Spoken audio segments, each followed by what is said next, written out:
ॐ गुरुर्ब्रह्मा गुरुर्विष्णु गुरुर्देवो महेश्वरः गुरुर्साक्षात् परब्रह्मः तस्मै श्री गुरुवे नमः।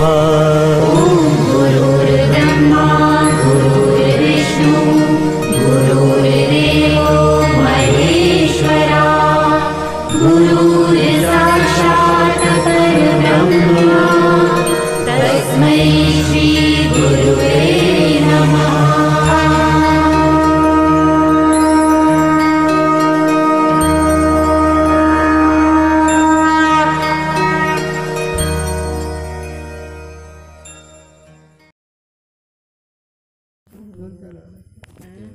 सगळे सारखे नसते घेऊन चालावं का माहितीच्या अंगात काम करते ती गो माहितीला सोडी पुंडलिक वर्दयाल विठ्ठल श्री ज्ञानदेव तुकाराम सच्चिदानंद स्वामी महाराज विनायक जीवा मुक्ता भवंती साकरो सुखतम ज्ञानदान परायण विनायक यांच्यात येत नाही भगवान श्री रघुनाथ गुरुराज ते मोठी खून ठेवली करे मी त्यात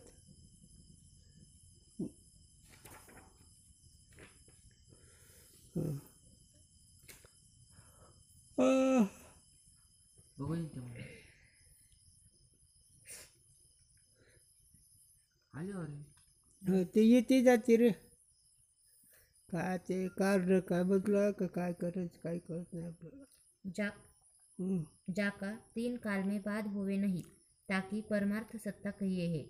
चेतन का बाद कदे होवे नहीं याते परमार्थ सत्ता चेतन की है। आता परमार्थाच्या दृष्टीनं एक महत्त्वाचा विचार लक्षात ठेवा।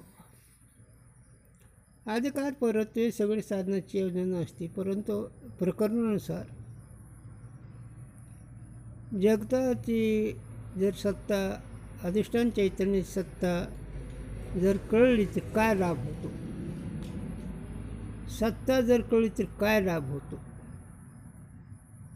तर पारमार्थिक सत्ता जर कळली ब्रह्माची सत्ता जर कळली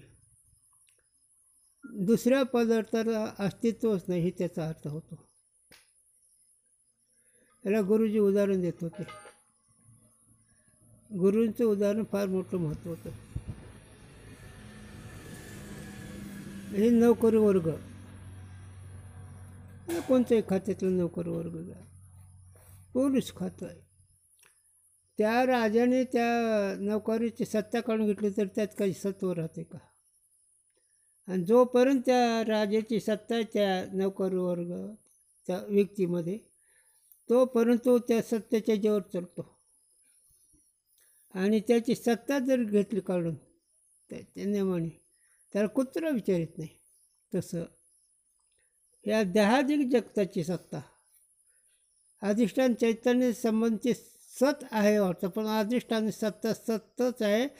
अध्यस्त जे असतात पदार्थ नामरूप त्याला सत्ता नाही। पण म्हणून मध्यम अधिकाऱ्याला कनिष्ठ अधिकाऱ्याला सत्ता प्रकरण सांगू लागलेत। उत्कृष्ट अधिकाऱ्याला याची गरज नाही तर कनिष्ठ अधिकारी जो असणारा कनिष्ठ अधिकारी म्हणजे काय परमार्थ असावा आणि प्रपंचातून नको निघाला बाहेर याला कनिष्ठ अधिकारी बनावं। आता हे बी कनिष्ठ म्हणजे मध्यम कनिष्ठ आहे।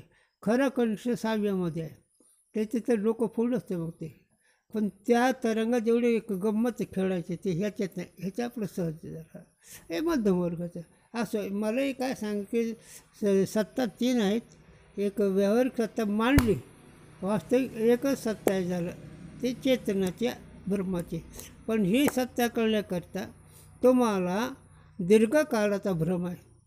तुम्हाला ईश्वर सृष्टी खरं वाटायला लागली तुम्हाला नदी नाले डोंगर माणसं पशुपक्षी खरं वाटते का नाही हां मग आता ही ईश्वराने केलेली सृष्टी त्याला व्यावहारिक सत्ता म्हणायची आणि ही व्यावहारिक सत्ता तुमचं अधिष्ठान ब्रह्माचं ज्ञान झाल्याशिवाय ती सत्ता शून्य कळत नाही।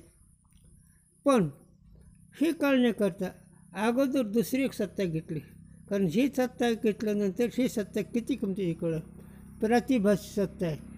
प्रतिभाषिक या शब्दाचा अर्थ रात्री वाचून घ्यावा. प्रतीची मात्र पदार्थाची नसते, प्रतीची असते, त्याला काही सत्व नसतं. आता तुमच्या फोटोची तुम्हाला परिचित आहे का? ते फोटो पण काय उपयोग होतो? तुम्ही इथं आहेत आणि तुमचा फोटो गेला शाळेला, असं आहे का? नाही. तसं हे देहादिक जगत प्रतिभाषिक आहे आणि ते देहादिक जगत प्रतिभाषिक आहे हे कळण्याकरता प्रतिभाषिक सत्ता. आणि त्याला उदाहरण रज्जू सर्प, शुक्ती रज, स्वप्न, स्थान पुरुष उदाहरण दिले. मग आता याच्यामध्ये हे काय किती वेळेस सांगा, पण अधिकारी नसल्यामुळे उपयोग नव्हता. किती वेळेस माऊली सांगते, बेगडाची बाहुली आबर सावली जायलेलं आहे. बेगडाची बाहुली, ढगाची सावली कुठे राहते ते? तसं कोणाचे गणगोतून कोणाचे मायबाप कुठं कळतं हे? म्हणून त्याला ईश्वर कृपेला लागते ह्याला कळायला. म्हणून हे सत्ता प्रकरणं सांगायला आले तर मध्यम अधिकाऱ्याला झालं, कनिष्ठ अधिकाऱ्याला झालं. म्हणून सत्ता ही जी आहे ती अस्तित्व परमात्म्याचं आहे. पण ही परमात्म्याचं अस्तित्व कळण्याकरता जे दोन सत्ता सांगायला लागलेत. एक सत्ता ब्रह्मज्ञानावातून निवृत्त होतो, म्हणजे ती स्वप्न, रज्जू सर्प, शुक्ती रज, त्याला ब्रह्मज्ञान लागत नाही. पण ईश्वर सृष्टी केलेलं ही जे जग, ईश्वरानं निर्माण केलेलं ही जग, त्याला तुम्हाला अस्तित्व कितीतरी आहे वाटतं. हो, हे तुमची गोदावरी काय, हे तुमचं गाव काय, ही शेती काय, हे किती वर्षाची सांगता येते का? खोटी वाटते का? आणि त्यांच्या दृष्टीनं ही जगत, ही देहादिक जगत, सप्तपाताळ 21 सर्ग, त्या साधूंच्या दृष्टीनं प्रतिभाषिक आहे, म्हणजे प्रतीची मात्र आहे. मग आता प्रतीची मात्र वाटतंय का? म्हणून सत्ता प्रकरणं कळण्याकरता ही सांगायला सुरुवात केली.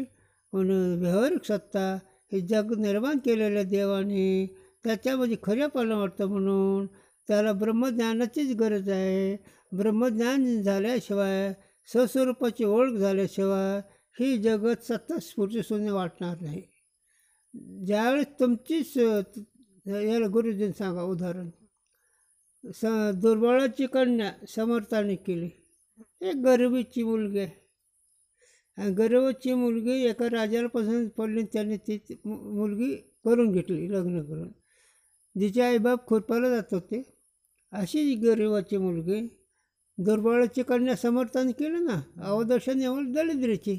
अशी गरिबाची मुलगी जर राजांची राणी झाली तर बाकीचं राहते काही काय? खुरपतं आठवण राहील तिला? हां, कोणाच्याच मजुरीला जायचं असं वाटेल तिला का? तसं ब्रह्म हे अधिष्ठान चेतन परमात्मा आहे, हे जर तुम्हाला कळलं तर ह्या जगाला त्या सत्ता स्फूर्तीच होणे. जगाला अस्तित्व नाही आणि जगाला ज्ञानही नाही. जग हे नुसतं चित्रपट आहे, हे त्रिभुवन चित्रपट आहे. हो, बेगडाची भावली चित्र आहे का नाही? आबरसावली चित्र आहे का नाही? मृगजळाची नदी चित्र आहे का नाही? मग ही मृगजळाची नदी, स्वप्न, हे बेगडाची भावली ही चित्र आहे. तसं कोणाचे गणगोतन कोणाचे माप ही चित्र आहेत. आणि हे चित्र जर कळलं तुम्हाला, त्याचं काय फल होतं आहे? चित्र कळल्यानंतर तुम्हाला जन्य भाव नाही, तुम्हाला कार्यकारण भाव नाही, तुम्हाला भोग्य भोक्ता भाव नाही, इतकं त्याच्या जवळ राहत नाही. चित्राने होय का नाही? एका चित्राला जेव घातलं, त्या चित्रातलं जीव घालणार नाही, चित्राचंच पोट भरलं असं ना. तसं हे जे जगत आहे ती जगत त्या चित्रासारखं आहे. म्हणून ही ब्रह्मज्ञान फार मोठ्या मोठ्या भूमिकेत आहे. आणि हे कळणं म्हणजे साधूचं घर कळलं. नाहीतर मग आहे, कोणी जपात आहे, कोणी तपात आहे, कोणी दानात आहे, कोणी धर्मात आहे, कोणी यज्ञात आहे, कोणी तीर्थयात्रेत आहे, कोणी पाठपाठामध्ये आहे, कोणी कथा कीर्तनामध्ये आहे. पण ह्याचा हेतू वेगळा म्हणून उपयोग होणार. याचा हेतू वेगळा आहे. मग काहीचा हेतू मला चांगलं व्हावं म्हणून, काहीचा हेतू आपली मनोगत पूर्ण व्हावं म्हणून. म्हणून अर्थ अर्थ असे 4 भक्त केले माऊलीनं. ज्ञानी, जिज्ञासू, अर्थ आणि अर्थार्थी. अर्थ आहे ते पैशाकरता, अर्थ आहे माझं सगळं प्रपंच नीट होण्याकरता. ही दोन्ही भक्त सकामामध्ये, त्यांचा हा विषय नाही. मग आहे जिज्ञासूचा, तो बी जिज्ञासू मध्यमाधिकारीच हा विषय आहे. आणि मध्यमाधिकारी म्हणजे काय, भला प्रश्न आहे. मध्यमाधिकारी कळणे इतकी बुद्धी, पण त्याग नाही इतकी बुद्धी नाही. परमार्थ कळत असतो पण त्याग होत नसतो, आणि त्याग न झाला तर त्या कळण्याला काही किंमत नाही. आता हे 10 रुपयानं लोक किती छान बोलतात, तर मला बोलता येत नाही, पण खरं का, आणि तीच बोंबी आहे संसार. तसे मध्यमाधिकारी आहे, आणि त्यालाही सांगायला लागले. मग सत्ता प्रकरण जगाला अस्तित्व नाही, जगाला अस्तित्व तुझं आहे झालं. वनस्पतीच्या ठिकाणी रस कशाचा आहे,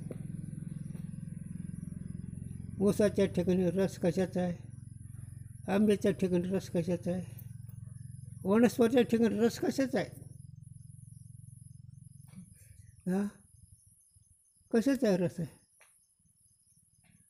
कशाचा रस आहे रे वनस्पतीच्या ठिकाणी. तर तुमचं काय म्हणून, अरे पाण्याचाच रस आहे ना ते. सगळ्याचं मुळं असे पाणी आहे ना, मग सगळ्याचं मुळं पाणी असलं तर ते रस फळं येतील का नाही. तसं एक अधिष्ठान चेतन पाण्यासारखं सगळ्याला जगवतं जरा. पण वाटतं ते वनस्पतीचं आहे जरा. आंबा गोड, आंब्यात गोड कोणी घातलं रे, काय कळायला लागलं हे. तसं तुमचं शानपणा, मागं शानपणा देणारं ते एक चेतन तत्व आहे, पण तुम्ही पुढचंच मोजा लागलात. म्हणून मी मागं उदाहरण सांगितलं होतं तुम्हाला एकदम महत्त्वाचं. रामप्रभूला हनुमानजीने सांगितलं होतं, माझे वर्णन आई दे करू नका बरं का, माझ्या आईला सांगू नका माझं महत्त्व. पण ती प्रेमाच्या भरात माणूस बोलून जातं. आई साहेबाला वंदन केलं, अंजनी मातेला परहोणी, निघाल्या गोष्टी युद्धाच्या ह्याच्या त्याच्या. किती दिवस युद्ध झालं, 9 दिवस झालं, काय झालं असेल ते. म्हणजे हनुमानजीचं काय केलं माझ्या मारुतीनं. म्हणले मातोश्री, मारुती होते, हनुमान होते म्हणून आमचं युद्ध यशस्वी झालं. पण इतक्या दिवस तुला दुःख ठेवलं आहे. आता ते गळ्याला बरसतो ना. आता एवढा मोठा तरी मला फेकून देणार हनुमानजी, आणि त्याची आई म्हणते ही गळ्याला वर होतं पोट, इतक्या दिवस तुला दुःख कसं काय ठेवलं. माझी शक्ती त्याला नाही कळली, माझा पाळणा त्याचा काही उपयोग केला नाही. म्हणजे माझा पाळणा दाखवते तुला. मग ते दूध पिळलं तर ते डोंगर आणखीन 2 भाग झालेले आहेत नाशिकला. त्या डोंगरच फुटला, तिच्या दुधाच्या धार ही शक्ती एक, आणि दुसरी एक शक्ती दाखवते म्हणून. मी काय सांगायला लागलो, सत्ता सांगायला लागलो. आणि पुन्हा हिनं असं केलं मान, तर तिच्या येण्याचा वेळा सगळ्या पृथ्वीला आला. म्हणजे प्रभू सांग आता ही कुठं टाकू, किती क्षणात टाकू सांग. ही शक्ती, आणि तुला इतक्या दिवस माझ्या पाळण्यावर जगलेला हनुमानजी इतक्या दिवस तुला दुःखात ठेवलं. तसं जर तुझ्या अधिष्ठानात जर सत्ता कळली तर तुला दुःख नाही, आणि अधिष्ठान सत्ता जर नाही कळली मग मात्र रडतं बसणे बस. कोणी यज्ञाच्या नादी लागले, कोणी मोठं बांधण्याच्या नादी लागले, कोणी कथा कीर्तन करणाऱ्याच्या नादी लागले. हे सगळं रडायच्या गोष्टी आहेत. आता साधना चुकीचे नाहीत बरं का. आम्ही नावं जे घेतो ते साधनाच चुकीचे नाहीत. निळोवर आहे म्हणले तर आयशे मार्ग शोधिले नाना परी, नयेचे प्रचिती मग सांडिले दुरी. आम्ही अनेक प्रकारचे मार्ग शोधले झाले, कर्म केली, उपासना केली, ध्यान धारणा केली, जप तप केलं, अन्नदान केलं, तप केलं, हे सगळं केलं, पण नयेची प्रचिती याच्यामधून समाधान नाही झालं. आता काय करायचं, आता आयशे मार्ग शोधले नाना पण जळेचे प्रचिती मग सांडिले दुरे. मग त्याच्यात पुढं आला तो साधक. मग आता गाऊन घेते नाचवा मुरारी. मग मुरारी म्हणजे जे भगवंत आहे त्याचे चिंतन करू झालं. हे कसं करतं सत्ता. मग सत्ता कोणाची आहे? कोणाच ठाऊक. अरे नाही, सत्ता एक भगवंताचीच आहे. एक अधिष्ठान चैतन्याची सत्ता ही तुझे स्वरूप आहे.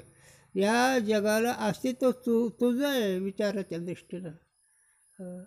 पण तुझं अस्तित्व तुला न कळल्यामुळे तू दुसऱ्याच्या अस्तित्वावर जगायला लागलास.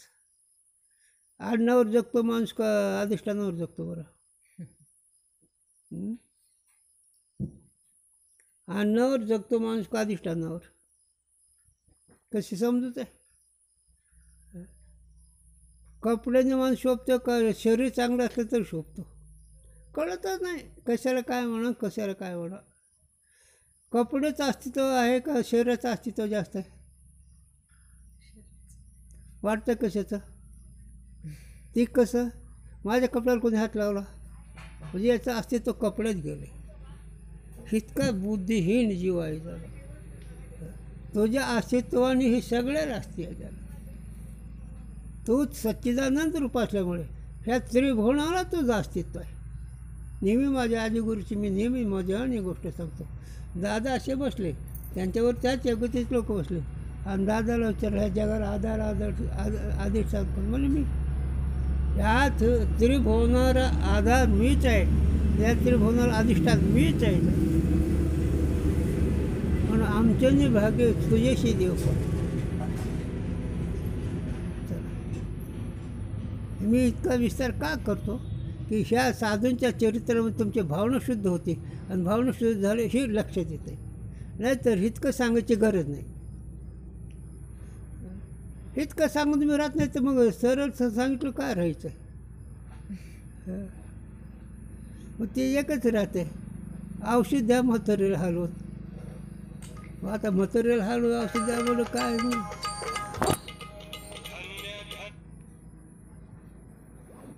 चला. वेद गुरु और संसार दुख की व्यवहारिक सत्ता है, याते तीन ते भव दुख का नाश बने है. म्हणून वेद गुरु शास्त्र हे व्यवहारिक आहे म्हणून दुःखाचा नाश होतो. इस रीति से वेद गुरु और संसार दुख इनकी एक व्यवहार सत्ता होने ते आपस में समसत्ता है, याते मिथ्या वेद गुरु ते मिथ्या भव दुख का नाश बने है. म्हणून समान सत्यामध्ये साधक बाधकता एकच लक्षात ठेवा. समान सत्यामध्ये साधक आहे ना. कसं ते तुम्हाला सांगतो की घ्या लक्षात. स्वप्नामध्ये तुम्ही नाग पाहिलं, उठून पळता का? ओरडतात पण उठून पळता का? आणि आता जर नाग आला तर कशाचं नाग आहे तर गोम आली तर उठता सुधरत नाही. हे का सांग समान सत्ता. दोघांचं अस्तित्व सारखं, दोघांचं अस्तित्व सारखं असल्यामुळे त्यामध्ये साधक बाधकता होते. कोण आहे ते? कट व्हायला आहे ना. हां हां असं ते. म्हणून सत्ता ही आपली सत्ता आहे. सत्ता आपली आहे. या जगाला सत्ता आपली. आपल्या सत्तेवर जग जगतं आहे. पण आपलं असं वाटतं आपण कोणावर तरी जगतो. कोणावर? तुमची भावना आहे त्याच्यावर. तुमच्यावर जग जगतं ही सिद्धांत आहे त्याला. चला. मिथ्या वेद गुरु त्याच्यावर टिप आहे. हां विस्तार फार मोठा गमतीचा आहे हा. यद्यपि मिथ्या वेद गुरु ते मिथ्यामय दुख का नाश संभवे है, और ऐसे मानने ते सिद्धांत की भी हानि नहीं, तथापि वेद गुरु रूप इष्ट को मिथ्या कहना अयोग्य है. हां आता खूप सुंदर हा विषय. और मिथ्या वेद गुरुकडून मिथ्या संसारात निवृत्तीत ही गोष्ट जरी खरी असली तरी अशा श्रेष्ठ पुरुषाला मिथ्या म्हणायचं नाही. हे एवढे मोठे साधू संत तुकोबारा ज्ञानावर ह्याला मिथ्या कसा म्हणता येईल? नाथ महाराजाला मिथ्या कसा म्हणता येईल? शंकराचार्याला मिथ्या कसा म्हणता येईल? म्हणजे अशा श्रेष्ठ पुरुषाला मिथ्या नाही म्हणायचं.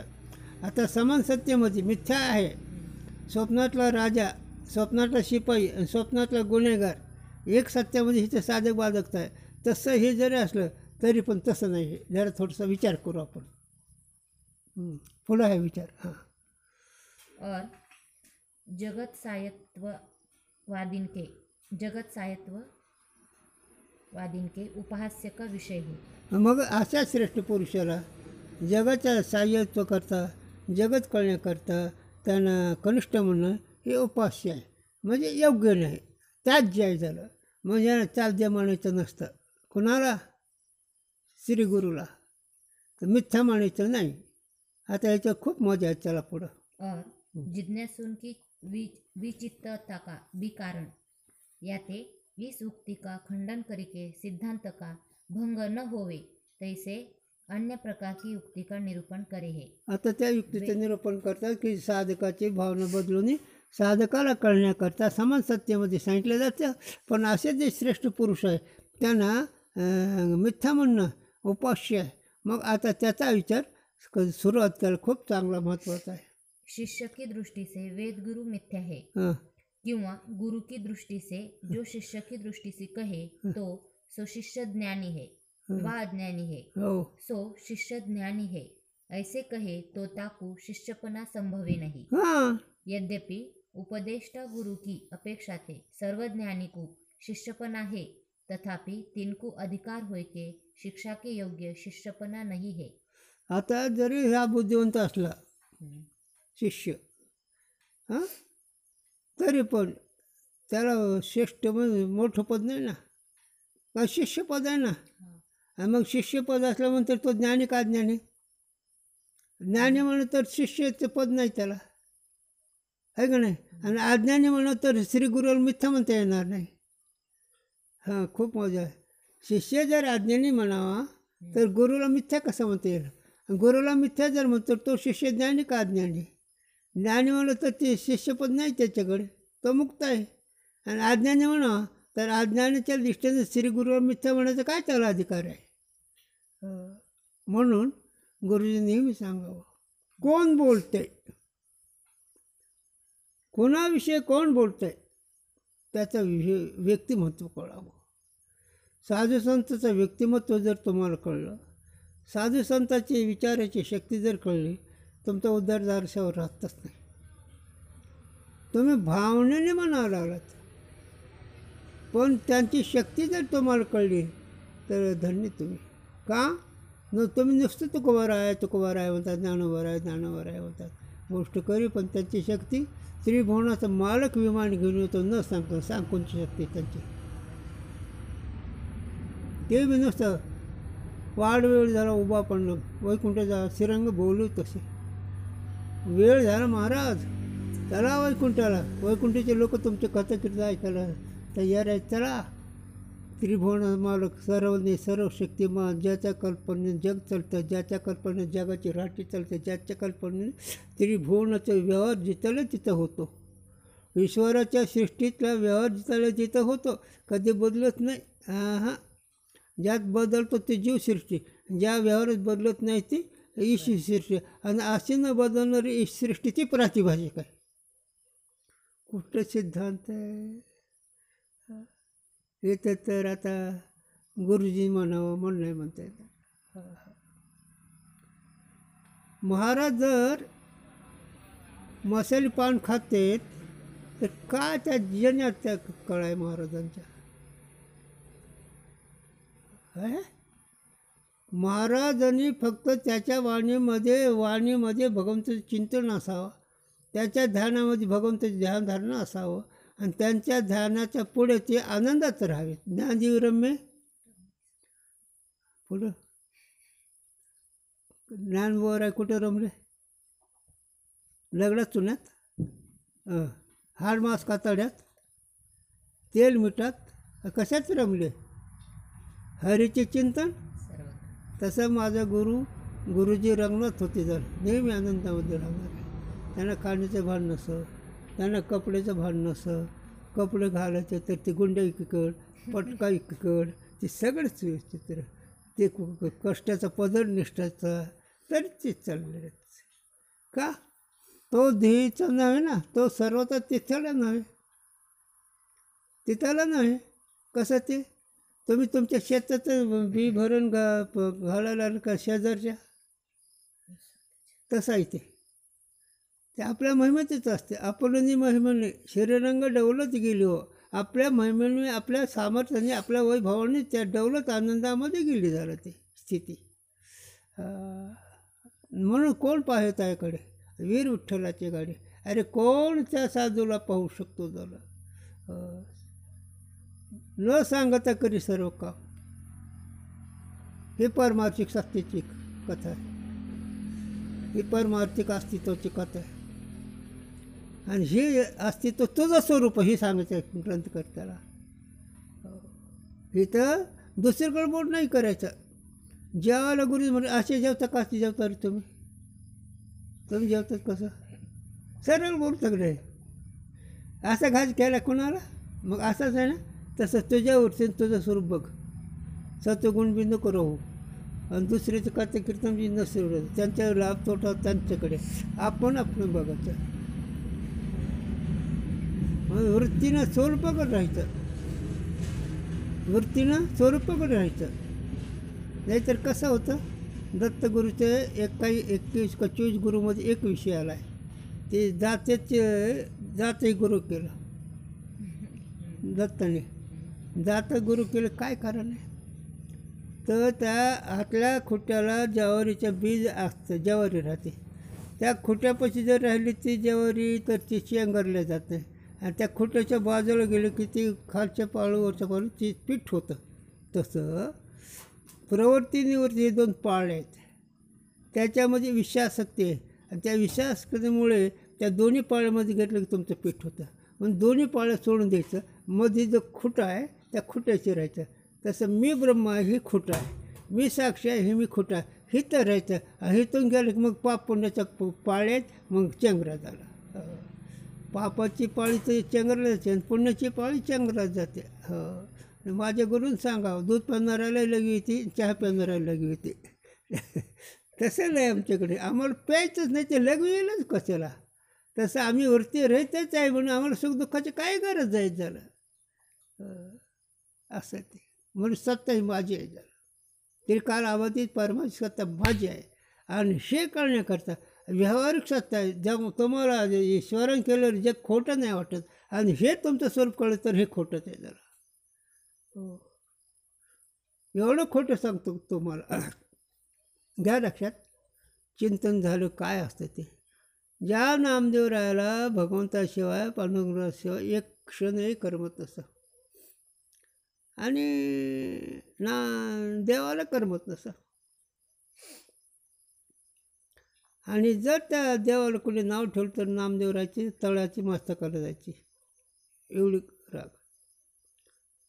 पण ज्यावेळेस शिष्यावर कृपा झाली, श्रीगुरूची कृपा झाली, विश्ववाक्याची, त्यावेळेस शेवटचा सिद्धांत सांगितला त्याने. कृष्ण राहिलं नर सांगन त्या बागोला. उर्प केलं भगवंताचं.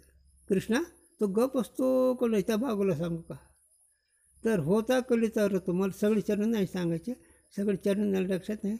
होता कलीचा अर्थ वेग ए बा धावतो नामा म्हणणे पंढरीनाथ कैसा बागुल झाला असे.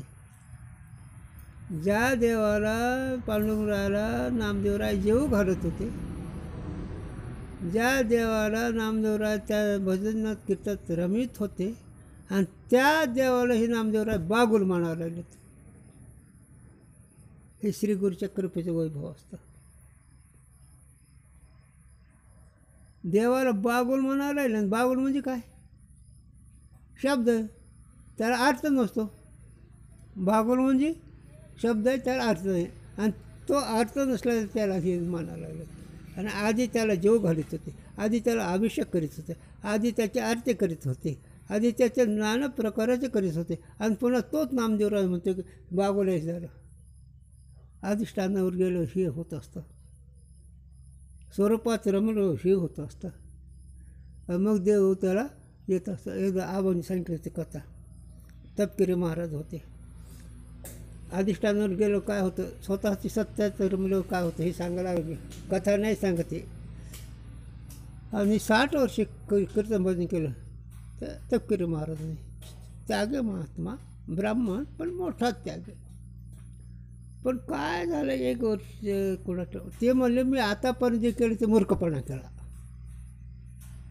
कथा कीर्तन करणारा बिनचूक वागणारा ते शेवटला पश्चाताप झाला की हे मी काय केलं. आजपर्यंत त्याचं माझं आयुष्याचं वाटोळं केलं झालं. वस्तुशक्ती कुठे आहे? आणि अशा विचारावरती जी भडकली ती पुन्हा देहावर आली ती. आणि देहावर नाही आली त्यावेळेस मग अगोदर असे होते शरीराने, आणि पुन्हा असे गबदूच झाले. अन्न नाही, पाणी नाही, आंघोळ नाही, स्नान नाही, काही नाही. आनंदामध्ये रमलेला महात्मा, विधेमुक्तीमध्ये रमलेला महात्मा. आणि मग त्याचं काय वेगळं समजा. त्याचा प्रसाद आबाला होता, आणि आबाने मला तो प्रसाद दाखवला. ते आबा म्हणायचे 4 अक्षर कोणाला सांगता येत असते चांगले किंवा बरोबरच नसतील, पण वस्तूची ते कुठे, वस्तूची ही ह्या महाराजाकडे असं त्याने म्हणायचे. आबा म्हणायचे खरी वस्तूची ही आहे, स्वरूपावर आरोळ असणारा हा महात्मा म्हणायचे. 4 अक्षर कोणाला बरोबर सांगता येत नसते, त्याचं काही विशेष नाही म्हणले, पण वस्तूची हीच आहे. पण झाले कशाने? म्हणजे ते त्यांच्या पुढे ज्ञानेश्वरी होती, तपकिरी महाराजापुढे. म्हणजे ह्या ज्ञानेश्वरींचं असं झाल्यावर काय बाबा, मग आपण ती ज्ञानेश्वरी घेऊ. पण घ्यायचे कशी? असला असावं तर महात्मा बरं तर हाणायचा दगड. हो, तसं झालं बा. एक बाई आले आणि बसले, परपंचाची इच्छा, पोरग हो घेतलं दगड, भिर कपाळच फुटलं. हे महात्मा आवली असते तसले. गजानन महाराज झालं, हे असे परिस्थितीवरचे काय करावं. त्यांच्या सेवकाला एक बाई, एक माणूस होता तपकीर महाराजाचा. ते पावसाचा बसायचे, उन्हात घाटावरच बसायचे 4 महिने. त्याला द्यायचं भानच नाही ना. सांगतो त्यांनी सेवा केलेली, आणि सांगितलं त्यांना मला ही ज्ञानेश्वरी पाहिजे, पण देतील का ते कोणाला ठाऊक. ते म्हणजे विचारा त्याला. त्यांनी सेवकाने विचारलं त्या तपकीर महाराज, दे म्हणजे दे दे दे दे दे दे ती ज्ञानेश्वरी. त्याच्यामुळे अवस्थितीत राहिले. नाही 500 एकरचा महात्मा, मेणा बसायला, पोलीस संरक्षण, आणि दगडातून पडत होते. होय, काय कारण हे कोणाला कळायला लागले. आबा असे होते, आबा तसे होते, तेवढंच माहीत आहे, बाकीचं काय माहीत तुम्हाला. मला सत्यावर चालला विषय. जे परमार्थ जातात त्याला कुठं भांडणं हे त्याचं उत्तर आहे.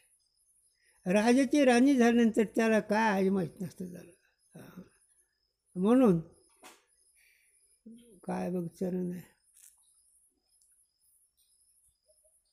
जाऊ जाता येत नाही मला. हाय पाठ पण ते येईन आहे.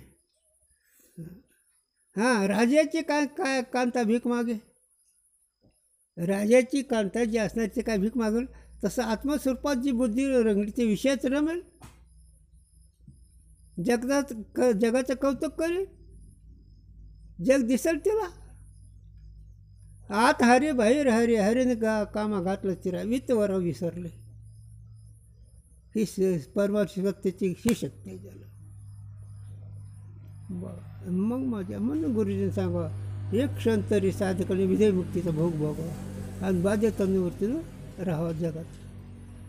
बाध्य तन्वृत्तीचं म्हणजे जसं लहान मुलामध्ये तुम्ही खेळतात का नाही. हां, तुम्ही समोर बरोबर खेळ, घोडा आण रे घोडा आण. कोणतं घोडे जातात त्याला? समजूत काय असते? काठीचे. पण त्याच्याकरता काय म्हणतात? घोडं. आणि त्या घोड्याला तुम्ही पाणी पाजतात, त्या घोड्याला चारा टाकतात. काही नुसतं शब्द आहे का वस्तू आहे? तसं जो जीवनमुक्त महात्मा ते याच्यासारखा असतो, शब्द मात्र. जगाला शब्द मात्र समजतो. पण खास असल्यावर का गणित सोडणार नाही, गणित सोडण्यावर कोणीतरी असेल. आणि ह्याच्याकरता नरदेय आहे, आणि याच्याकरता हे महत्त्वाचा विषय घ्यायचा आहे. म्हणून तो शिष्य ज्ञानी का ज्ञानी. शिष्य ज्ञानी म्हणलं तर गुरु मिथ्या नाहीत, आणि शिष्य अज्ञानी म्हणलं तर त्याला मिथ्या म्हणण्याचे काही कारण आहे. चला. सो शिष्य अज्ञानी है ऐसे कहे तो ताकि मिथ्या जाने हुए वेद गुरु से श्रद्धापूर्वक प्रवृत्ति के अभाव ते बोध की प्राप्ति दुष्कर है ना.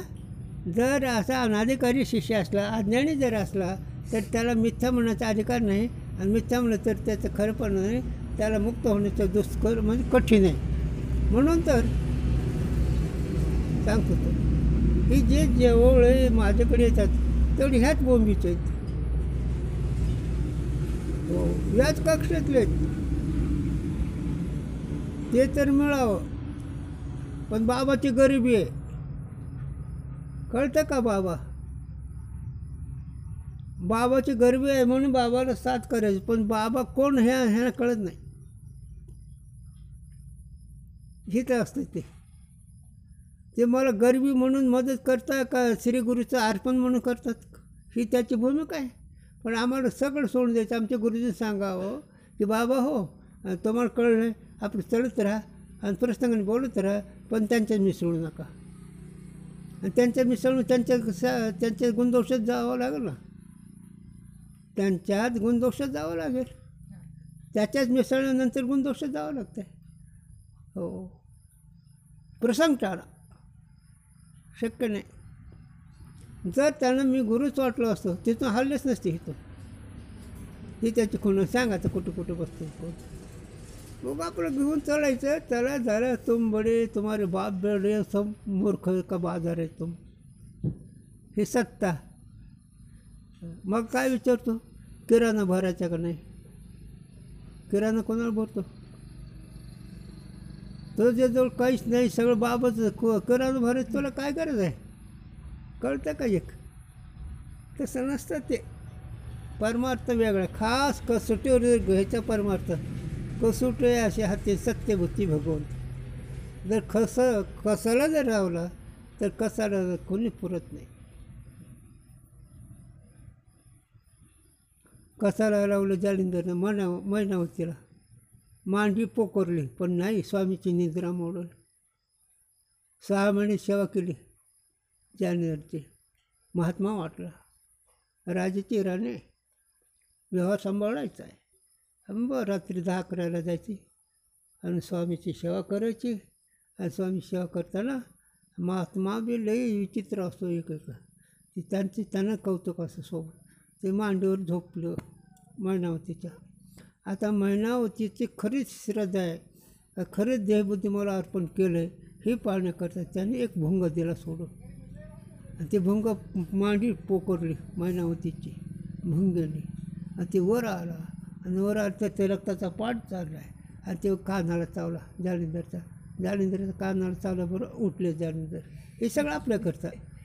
उठल्यानंतर रक्तापाठ. अरे काय म्हणजे स्वामी तुमची निद्रा मोडल म्हणून नाही मांडी हलवली. ही देह अर्पणाचा प्रकार आहे. मग तेव्हा ते खरी सत्ता हातात देत असते. खरं केलं हुशार मुलाच्या हातात देते वडील का मूर्खाच्या. तसं त्या कसाला ज्या वेळेस उतरावा त्यावेळेस ब्रह्मानंद प्राप्त होतो. एका क्षणात ब्रह्मानंद नेऊन ठेवली ती मैनावती. तुका म्हणे व्हावे देहाशी उदार, रुक्माईचा वर जोड. तुका चला देवाची प्राप्त करून देहावर उदार. इथं तर सगळं पावडर लावायचे, काय करायचं, मग ज्ञानेश्वरी वाचायची.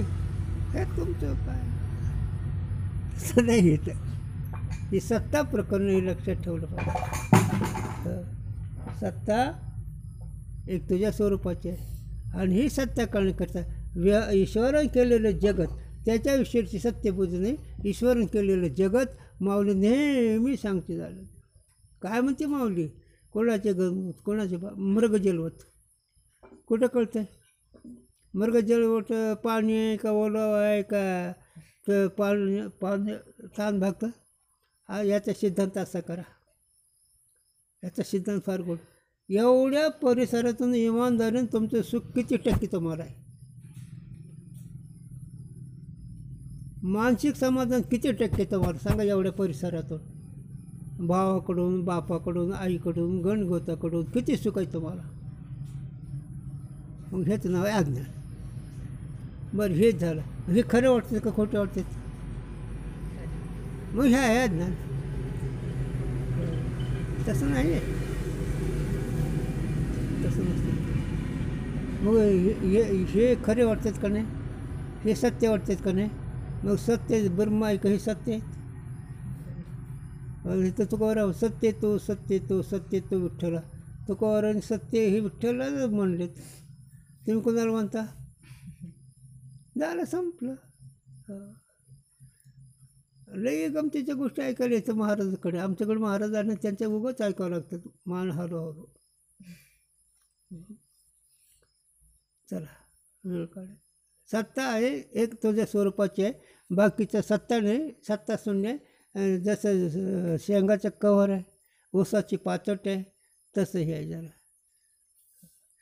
किंवा त्याच्यापेक्षा सांगू का, ऊसाची पाचट, शेंगाचं कव्हर त्याचं तर खात होतं, पण ह्याला वस्तूच नाही तर. हो, त्याचा तरी पदार्थाचा व्यवहार हो, पण ह्याला वस्तूच नाही. आणि नाही तेच कुठंच नाही येऊन बसलं.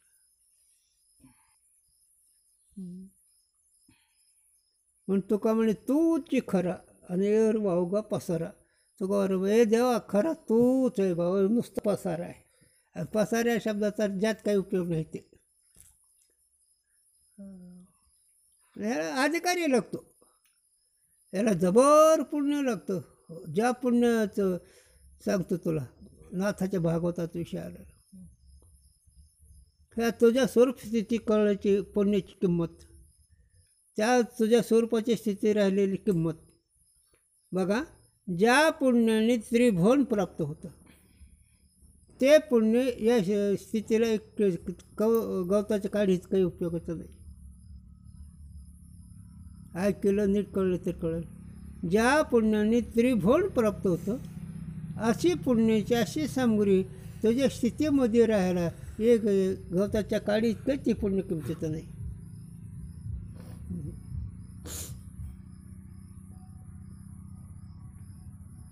मग आणि त्या पुण्याच्या पेक्षा तुम्हाला भगवंताने नरदेह दिला आहे, की महापुण्याचं लक्षण आहे. हो, तो इतका दिला पुण्याने की आंधळीच्या हातात कावळा सापडावा तसा भगवंताने हा नरदेह दिला. एवढ्या पुरवत आहे या नरदेहाचे, पण विश्वासकता असल्यामुळे वाटोळ व्हायला लागलं त्याला. सांगा ना, कुणाचं तुम्ही एक आढावा काढा, सगळ्या लोकांचा आढावा काढा, किती टक्क्यांचं समाधान आहे? नाही. मुंगीपासून ब्रह्मदेव पण सगळे रडके आहेत. एकच साधू मस्तीच आहे झालं, ते ज्ञानोबा आहे, तुकोबा आहे सारखं गुरुजीसारखा. खायला जागा नाही, राहायला जागा नाही, खायला आणलं नाही, पण बेडर. तर खायला नाही, मोटर आहे तरी मोसंबीच्या पाणीवर राहायचं आहे का? कोणा ठोक. त्यांना काही खायला नाही, त्यांच्याकडे काहीच गुन्हा येत नाही, रोग येत नाही, राई येत नाही. आणि तुमचे सगळेच तोंड बांधले. आमच्या जनावरात तोंड कुठं बांधले, तुकोबारात तोंड कुठं बांधले, हे सगळेचे तोंड बांधलेत का? तुम्ही देवाचं नाव घेतलं नाही म्हणून तुमच्या तोंडावर बांधून टाकलं. जे देवाचं असं म्हणजे हे सगळे नालायक आहे, ते देवाचं नाव घेत नाही म्हणून असं असं तो बांधून टाकतो. कळालं? करू नका, होऊ नका, कसं करू नका. म्हणून ही विस्तार का करतो आम्ही? या विस्ताराची गरज नाही तुम्हाला, पण या विस्तारातून परमार्थाची काय सत्ता ही कळते. हो, परमार्थ काय सत्ता ही कळते. म्हणून परमार्थ महाधन, जोडी देवाचे दर्शन, परमार्थाची ही देणगी, परमार्थाचा पैसा, जोडी महाधन. परमार्थ महाधन, जोडी देवाचं काहीतरी असं आहे. तर हे दैवी संपत्ती खरी संपत्ती आहे, आणि त्याने अविनाश सुखाची प्राप्ती होती. चला मग शिष्य ज्ञानी का ज्ञानी? अज्ञानी म्हणले तर त्याला मिथ्या म्हणण्याची गरज नाही, अशा श्रेष्ठाला मिथ्या म्हणता येणार नाही. आणि ज्ञानी म्हणले तर त्याला मिथ्या जगतच नाही.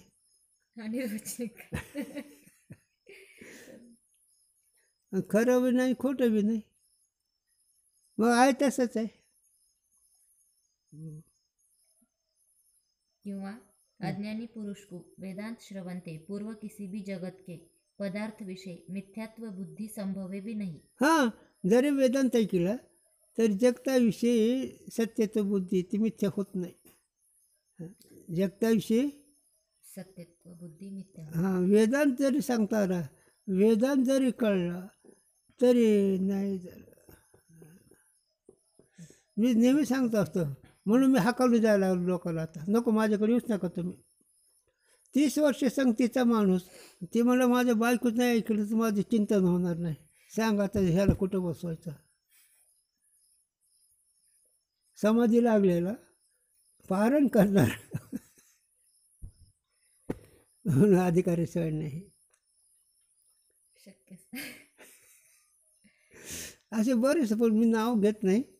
आपण चालायचं असतं, ओळखून सोडून जावं लागतं त्याला. आता बायकोपेक्षा श्री गुरु मोठे का बायको मोठे?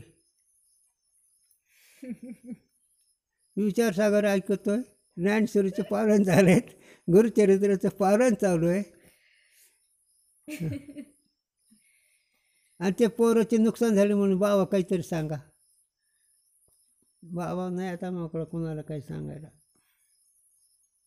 चला, याते शिष्य की दृष्टि ते वेद गुरु मिथ्या है, यह कथन बने नहीं. म्हणून या दृष्टीनं जगत मिथ्या, शिष्याच्या दृष्टीनं नाही झालं. कारण शिष्य अज्ञानी आहे, त्याच्यामुळे त्याला मिथ्या म्हणता येणार नाही. म्हणून त्या शिष्याचं म्हणणं बरोबर नाही. और जो गुरु की दृष्टि से वेद गुरु मिथ्या है ऐसे कहे तो गुरु अज्ञानी है किंवा हाँ. ज्ञानी है. आता गुरु जर जगत मिथ्या म्हणलं तर ते गुरु ज्ञानी का अज्ञानी? अज्ञानी म्हणत तर ते मिथ्याच नाही म्हणता येणार. आणि ज्ञानी म्हणत तर त्याला जगतच नाही, ते नुसतं ब्रह्म आहे. हां, उतरता पाय घ्या. ज्ञानी म्हणो तर ज्ञानाला जग नाही, मग मिथ्या कोणाला म्हणेल? गंमत आहे. त्याला गुरुजीनं माझं सांगा, स्वप्नातला माणूस अंतरुणात मुतल, पण जागा झालं कुठं मुतल? तीच बोंब येतं त्याला. स्वप्नामध्ये मुततेच माणसं अंतरुणात. म्हणजे कसं? सुखाकरता प्रश्न करणं म्हणजे मुतणं. सुख हे तुझं स्वरूप आहे. जरा सुख हे तुझं स्वरूप न कळल्यामुळे ही मुतणं म्हणजे दुःख भोगणं आहे. गुरूंची भाषा जरा हे आहे, कळण्याकरता बघ, बाकी नाही. जरा माणसं कुठं मुततात कळते का? सांगा याच्यापेक्षा. स्वतःच्या सुखातून पदातून झालं की त्याची किंमत गेली, बस. शहाण्यापुढे त्याची किंमत गेली. स्वतः पदातून मुक्त झाला की त्याची किंमत कवडी झाली.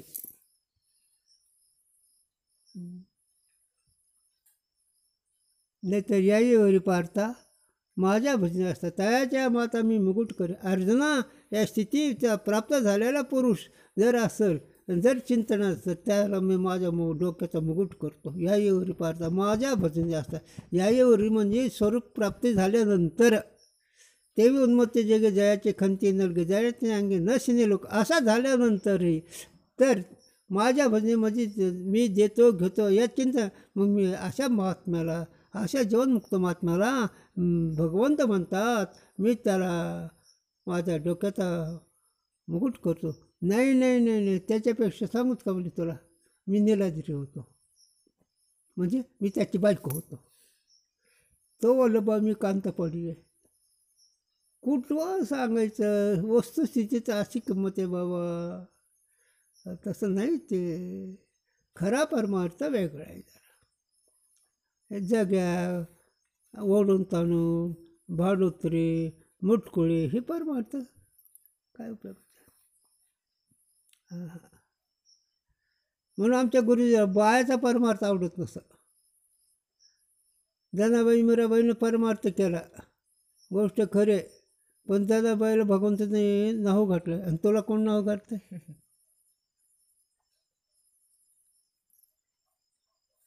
मीराबाईसाठी विष प्याला, तुझ्याकरता काय आहे? तुला चहाचा कप सुटत नाही, ज्ञानेश्वरी सांगतीस कुठली? असं ते तसं नाही. हे दोन्ही भाग का मी सांगायला लागलो आहे? कल कुणकडे आपला हे दाखवण्याकरता हे दोन्ही भाग सांगायचे कारण काय? आपल्याला कुणकडे जायचं आहे. नाही तर आता तुला तुझ्या पायावर कितीतरी लोक लोळतील, पण काय उपयोगाचं? एकच नेहमी आम्ही माझे गुरु सांगतो, किती मूर्ख आणि शहाणा निवडला जाईल? खरं का? किती मूर्ख आणि शहाणा निवडला जाईल? काय 1000 मूर्ख आणि शहाणा नाही निवडत? हा नाही नाही, 1000 मूर्ख कोण शहाणा निवडला जाईल का नाही? नाही. बरं, किती आंधळीने डोळे पुरुष निवडला जाईल? खरं सांग, हो का? बोल नको.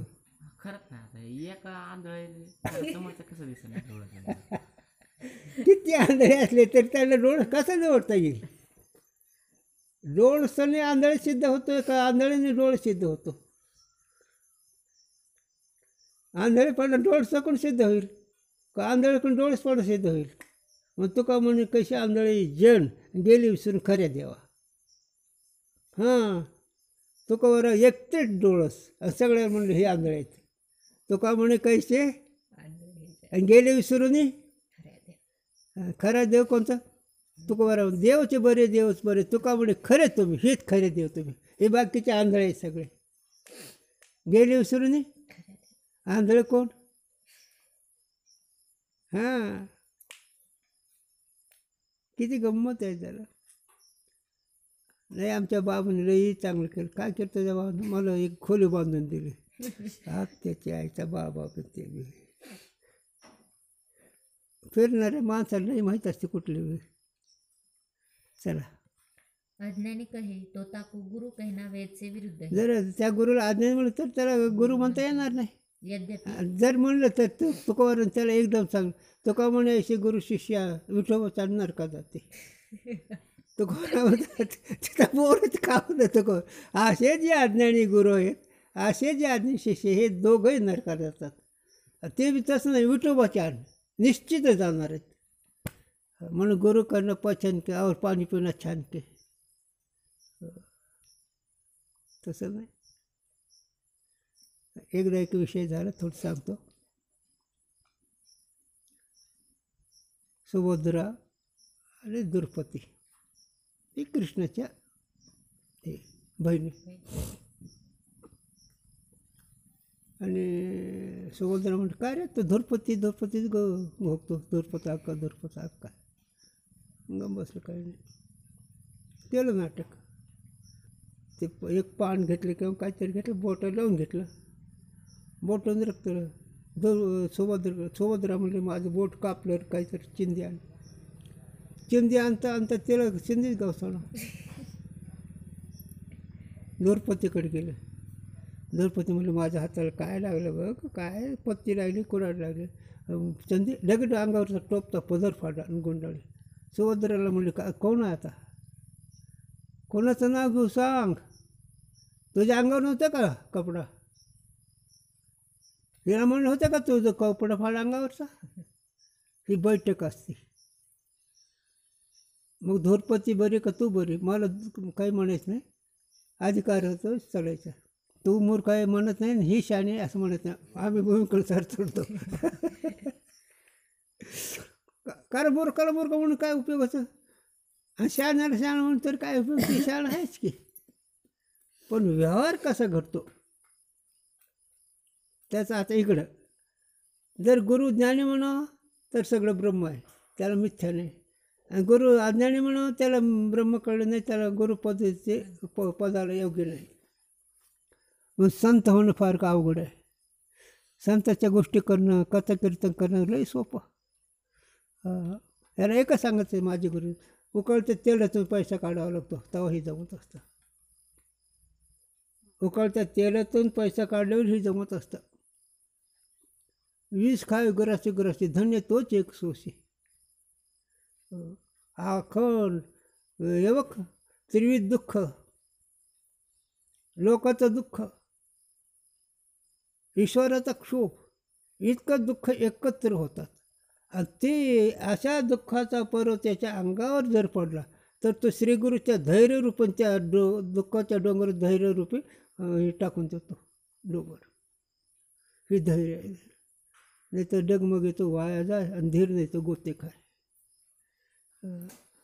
फुटोय मस्तक तुटोय शरीर परी नावाचं गंज. ती परमार्थी सत्ता कळते याला. नाहीतर काय म्हणजे गुरुज्ञानी का ज्ञानी, अज्ञानीमुळे तर ते गुरुपदार नाही, ज्ञानीमुळे तर त्याला जगत मिथ्या नाही, सगळा देव आहे.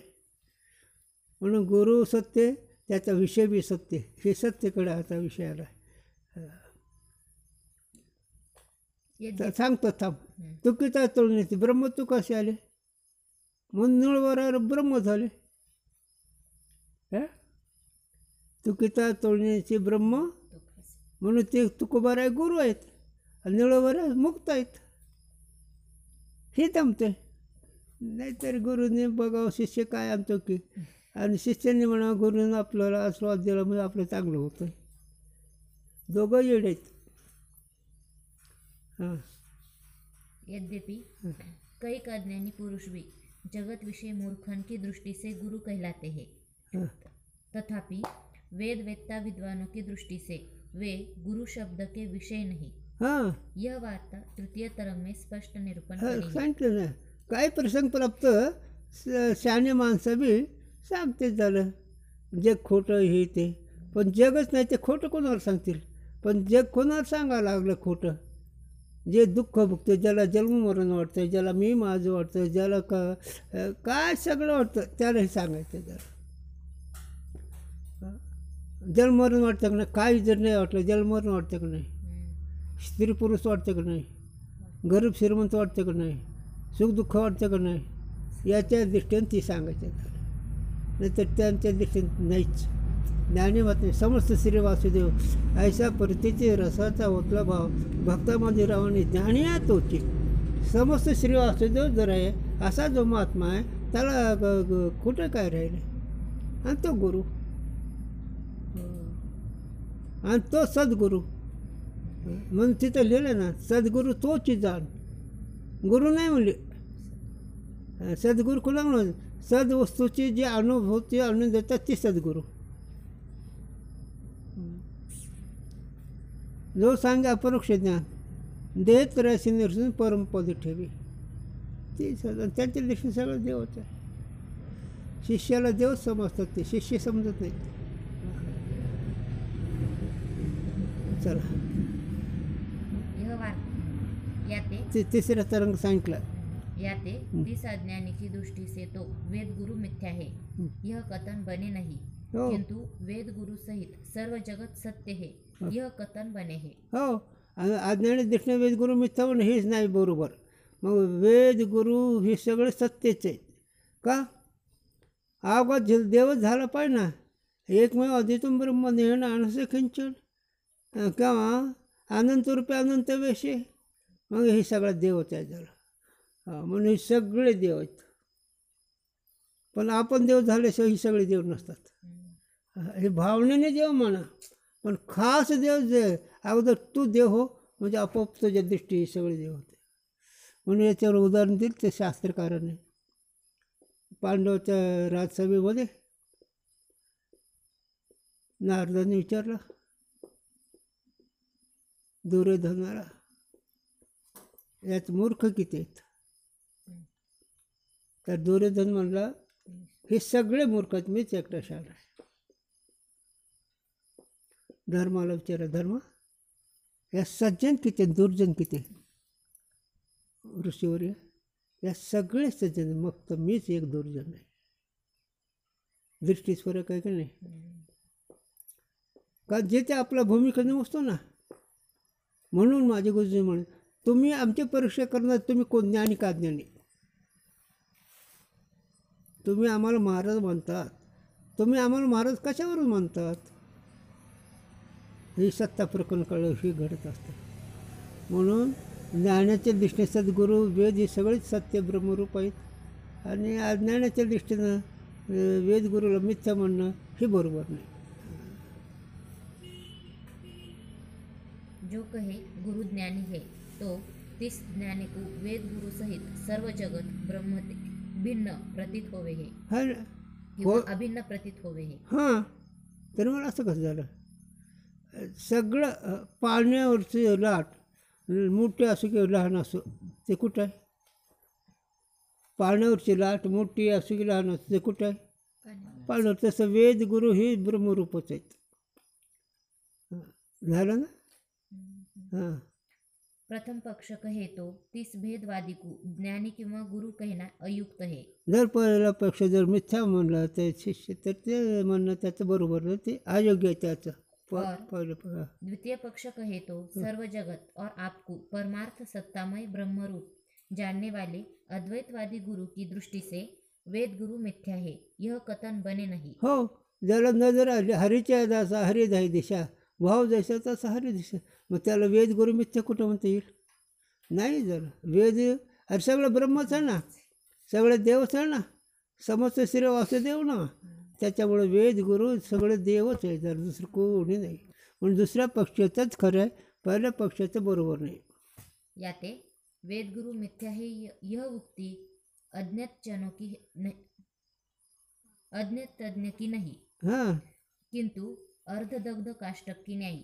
वेदांत श्रवण मनन करणे हारे अर्धप्रबुद्ध पुरुष की किंवा बाह्य व्यवहाररत बहिर्मुख ज्ञान की है. आता हे तर एक दृष्टांत दिलं मोठं. अर्धदग्ध काष्टिक न्याय म्हणजे कोळसा, लाकूड पूर्ण राख नाही झालं, लाकूडही पूर्ण राहिलं नाही, ते कोळसा असतो. आणि कोळसा स्वतः बी काळा असून दुसऱ्याला काळा करतो. तसे अर्धवट शाणे स्वतः बी नुकसानीत जातात, दुसऱ्याला नुकसानीत जातात. सांग, माझ्या गुरुशिवाय एखादा तरी विद्यार्थी एखाद्या साधकून तरी मला जन्ममरण नाही असं म्हणणारा दे सांगून. शब्द ज्ञानामध्ये बसले, पण ज्याने गुरुजीकडे ऐकले ते म्हणतो जन्ममरण नाही आता. हो, जिकडे तुमचे चरण निवांत राहिले म्हण, की त्यांच्याकडे मिळाले. नाहीतर सगळे जन्ममरणाचा विचारच नाही. हो, जन्माला नाही तर मरायचा काय प्रश्न आला आहे? आत्मा सच्चिदानंद जर आहे तर मरायचा काय प्रश्न आला? मग सच्चिदानंद अज्ञानामुळे मी सच्चिदानंद आहे असं न कळल्यामुळे जन्ममरण वाटायला लागलं. मग ज्याच्या आनंद जे भासते त्याच्या ज्ञान त्याची निवृत्ती होत असते. हां, म्हणून ही अर्धदग्ध काष्टिकने कोण? अर्धवट शाणे. कसं ते संसार बी सोडू वाटत नाही, देव बी मिळावा वाटतो. हे अर्धवट शाणे. म्हणून ह्यांना देवही मिळत नाही, ह्यांना संसार बी होत नाही, हरी हरी. म्हणून अर्धदग्ध कोणते? कथा कीर्तन करणारे. कोणते? सगळं शास्त्र पाठ असणारे. आज नाही सांगत मी, अर्धवट म्हणजे बाद झालं. पुंडलिक श्रीज्ञान विठ्ठल विठ्ठल विठ्ठल. म्हणून एक माणूस पूर्ण तरी अज्ञानी असावा, नाही तर पूर्ण ज्ञानी असावं, नाही तर हे अर्धवट असे असतात. बस.